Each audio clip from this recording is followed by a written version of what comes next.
রবিবারের ব্যস্ততার মধ্যে সংসারের সমস্ত কাজ গুছিয়ে রেখে বিকেলে গেলাম হাজবেন্ডের সঙ্গে বাজারে। হ্যালো বন্ধুরা, গুড মর্নিং। কেমন আছো তোমরা সবাই? আশা করছি তোমরা সবাই যে যেখানে আছো ভালো আছো, সুস্থ আছো, আর তোমাদের সকলের ভালোবাসাতে আমরাও ভালো আছি। তো আমার আরও একটি নতুন ভিডিওতে তোমাদের সকলকে অনেক স্বাগত জানাই। আজকে হচ্ছে সানডে, আর এখন বাজে ঘড়ির কাঁটায় ওই সকাল হয়তো 8:30 মতো হবে। তাহলে চলো আজকের ভিডিওটা এখন থেকে শুরু করছি। আশা করি ভিডিওটা তোমাদের একটু হলেও ভালো লাগবে। তো আজকে তো ঘুম থেকে দেরি করেই উঠেছি, তারপর উঠে এই যে সমস্ত কাজকর্ম সেরে চান করে ছাদে চলে এসেছি। আর এই যে কাঁচা ধোয়া, তো কাঁচা ধোয়ার থেকে তো আর রেহাই নেই। তো ভালোই রোদ উঠেছে দেখো। তো এই যে কয়েকটা জামা কাপড় ছিল সমস্ত কেচে ধুয়ে, আর সকালবেলা কালকে মাথায় একটু তেল দিব ভেবেছিলাম, তো সেটা না ভুলে গেছি। আজকে এই যে ঘুম থেকে উঠেই আগে সবার প্রথমে এই কাজটা সেরে নিয়েছি, মানে মাথায় তেল দিয়েছি। তারপর এই যে শ্যাম্পু করে নিলাম। এখন তো ঠান্ডা, তার জন্য একদিনই শ্যাম্পু করা হয়। আস্তে আস্তে যখন গরম পড়ে যাবে না, তখন আবার দুবেলা করে, মানে সপ্তাহে 2 দিন শ্যাম্পু করব। তো যাই হোক, এইদিকে জামা কাপড় মেলে তারপর এই যে কয়েকটা ফুল ছিল তুলে নিয়ে যাচ্ছি। আর জানো তো, মিষ্টি কুমড়ো গাছটা কেন জানি না দেখো পাতাগুলো লাল লাল হয়ে যাচ্ছে। এটা মাটিতে হলে একটু বেশ ভালো হতো। আর আজকেও দেখো কি সুন্দর একটা ফুল ফুটেছে।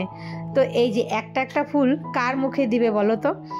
আর কালকে শ্যামলী দিদিভাই বলেছিল, মানে লাইভে বলেছিল যে একটা করে ফুল যখন ফুটবে একটা করে তুলে ফ্রিজে রেখে দিবে পলিথিনে করে, আবার যেদিন ফুটবে একসঙ্গে ভাজা করবে।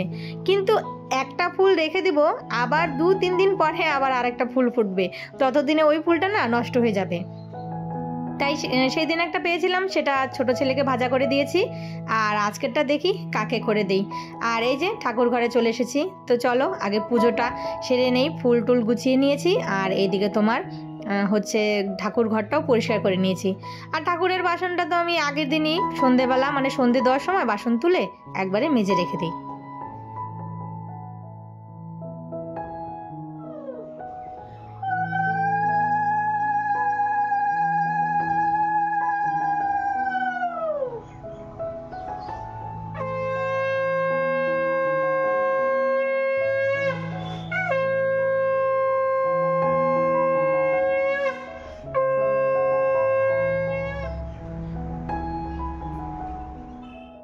এদিকে পূজা দিয়ে ঘরে এসে দেখি অনেকটা সময় হয়ে গেছে।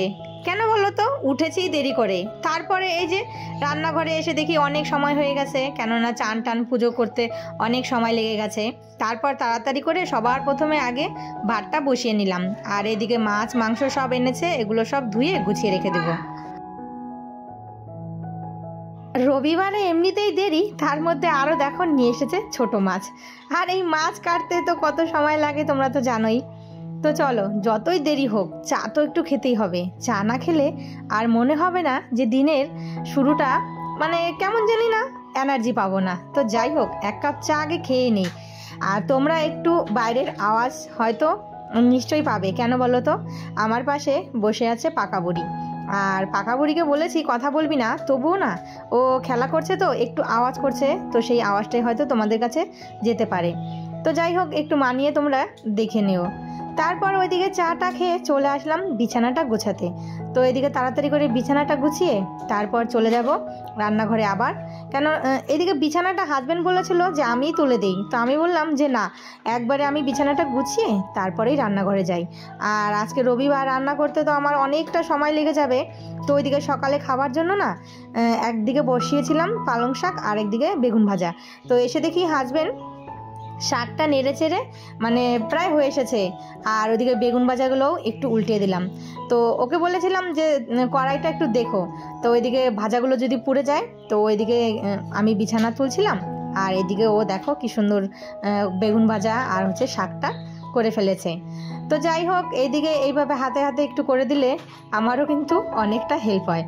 তো এই যে সকালের খাওয়ার জন্য করেছি হচ্ছে পালং শাকের ডালের বড়ি দিয়ে বেগুন দিয়ে তরকারি, আর হচ্ছে তোমার বেগুন ভাজা। গরম গরম বেগুন ভাজা হলে না আমাদের বাড়িতে সবাই খেতে পারে।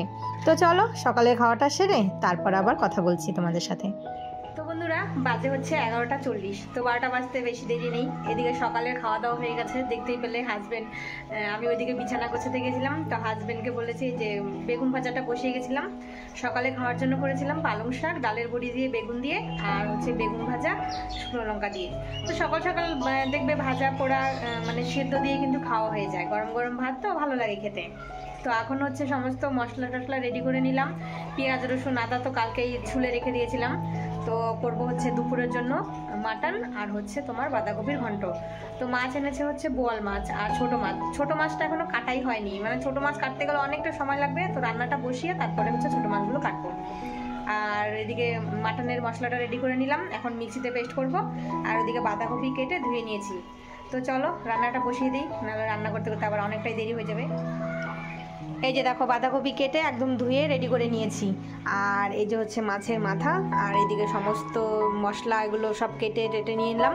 আর মাছটা রেখে দিয়েছি, মাছ তো আজকে রান্না করব না। আর এদিকে আমি মিক্সিতে হচ্ছে করব তোমার পেঁয়াজ রসুন আদা এগুলো পেস্ট করব। আর এদিকে কড়াইটাও বসিয়ে দিয়েছি, এখানে আছে মাংসের আলু। তো এদিকে তোমার কড়াইটা কিন্তু গরম হয়ে গেছে। তো চলো মাথাটা ভেজে তারপর বাঁধাকপির ঘন্টটা বসিয়ে দিই, ততক্ষণে আমি মিক্সিতে মশলাটা পেস্ট করে নিই। তো দেখো বন্ধুরা, যেই বললাম আমি মশলাটা পেস্ট করব, এই যে দেখো মশলাটা সব রেডি করলাম মিক্সিতে।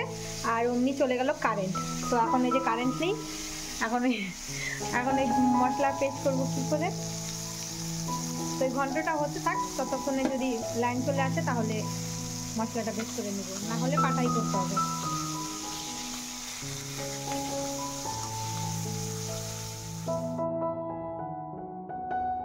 আজকে দেরির উপরে দেরি, যেই মশলা করব অমনি দেখি কারেন্ট চলে গেল। তো যাই হোক, ভাবলাম যে কারেন্ট হয়তো এখন আসবে না, পরে শিলপাটায় মশলাটা করে নিব। তারপর দেখলাম যে না, একটু পরে চলে এসেছিলো।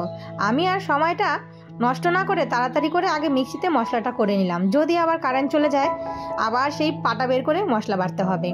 তো ওইদিকে বাঁধাকপি বসিয়েছি, আর এইদিকে মাংসটা সুন্দর করে ম্যারিনেট করে রেখে দিচ্ছি।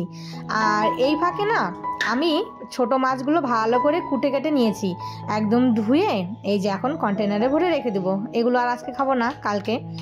তারপর মাংসটা ভালো করে কষিয়ে এখন দিয়ে দিব প্রেসারে, কয়েকটা সিটি দিব। আর হচ্ছে আলুগুলো ভেজে রেখেছিলাম, তো সেই আলুগুলো এখন এই যে মাংসতে দিয়ে দিব। আর মানে খাসির মাংস না একটু প্রেসারে না দিলে মানে ভালো হয় না, একটু সিটি পড়লে মাংসগুলো দেখবে একটু নরম হয়, খেতেও ভালো লাগে। তো যাই হোক, এদিকে মাংসটা হয়ে গেছে। তো ঢাকনাটা খুলে একটু গরম মশলা দিয়ে এই যে একটু ফুটিয়ে নামিয়ে নিলাম। আর খাওয়ার জন্য একটু স্যালাড কেটে নিচ্ছি, কেন বলো তো, একটু স্যালাড হলে একটু লেবু হলে না মাংসের সাথে জমে যায়। তো বাড়ি থেকে যেই লেবুগুলো এনেছিলাম না, তো লেবুগুলো খেতে কিন্তু বেশ ভালো। তাই এই যে আমার মাংসের সঙ্গে না এক টুকরো লেবু হলে মনে হয় খাওয়াটা পুরো জমে যায়। তারপর মাঝখানে কিছুটা সময় কেটে গেছে, খাওয়া দাওয়া করে একটু রেস্ট করেছিলাম। তো হাজবেন্ডের সঙ্গে যাচ্ছি একটু বাজারে।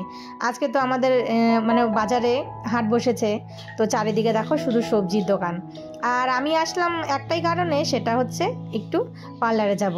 মানে এক সপ্তাহ পরে এই পাশেই বিয়ে আছে, তো ভাবলাম যে হাজবেন্ড যখন যাবেই বাজার করতে, তো চলো আমিও চলে যাই। তো চলে এসেছি বাজার থেকে। আর আজকে এই যে দেখো বাজার নিয়ে এসেছে, কিন্তু আজকে সবজি কম এনেছে। তো বললো যে বাড়ির সামনে সবজি পাওয়া যায়, তো একটু কমই নিয়ে যাই, কেননা টাটকা সবজি নেওয়া যাবে। তো সমস্ত সবজিগুলো এই যে এখন গুছিয়ে রেখে তারপর চলে যাব হচ্ছে তোমার সন্ধ্যা দিতে। তো এই যে দেখো নতুন গামলা দুটো বের করেছি, তো ওগুলার মধ্যে আমি এই যে সুন্দর করে সবজি গুছিয়ে এখন এই যেগুলো ফ্রিজে রেখে দেবো। আর হাজবেন্ডকে বলছিলাম যে আজকে কিন্তু সবজি অনেক কম এনেছো। তো চলো বন্ধুরা, আজকের ভিডিওটা তাহলে এখানেই শেষ করি। সবাই ভালো থেকো, সুস্থ থেকো, আবারও দেখা হবে তোমাদের সাথে।